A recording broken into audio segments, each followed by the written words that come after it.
పాత నిబంధన కాలంలో కుష్ఠవ్యాధి అని అంటే, లెప్రసీ అని అంటే, it compared to the sin.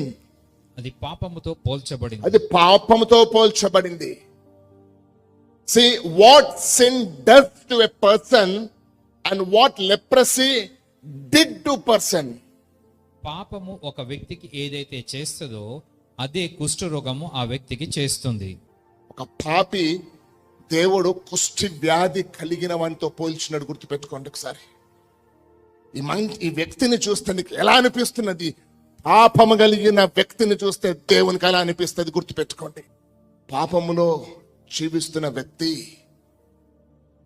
కొంచెం డీప్గా పాపంలోకి వెళ్ళిపోయి, డీప్లో పాపంలో వెళ్ళిపోయిన తర్వాత వ్యక్తికి భయం అనే ఫీలింగ్స్ ఉండవు.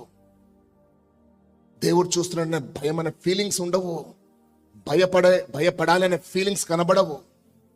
దాంతో పోల్చినాడు దేవుడు. నీకు కామన్ అయిపోతుంది. నువ్వు ప్రతిరోజు చూసేది నీకు కామన్ అయిపోతుంది, చేసేది కామన్ అయిపోతుంది.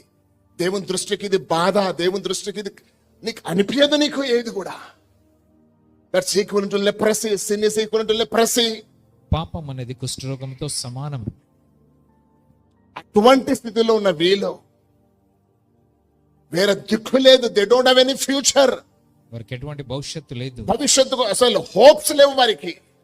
నిరీక్షణ అనేది లేదు. అటువంటి స్థితిలో ఉన్న వీళ్ళు యేసు ప్రభుని కనుగొనగానే మీరు ఆలోచన చేయండి. There is no hope, there is only one hope. Jesus is the hope. యేసయ్యే నిరీక్షణ.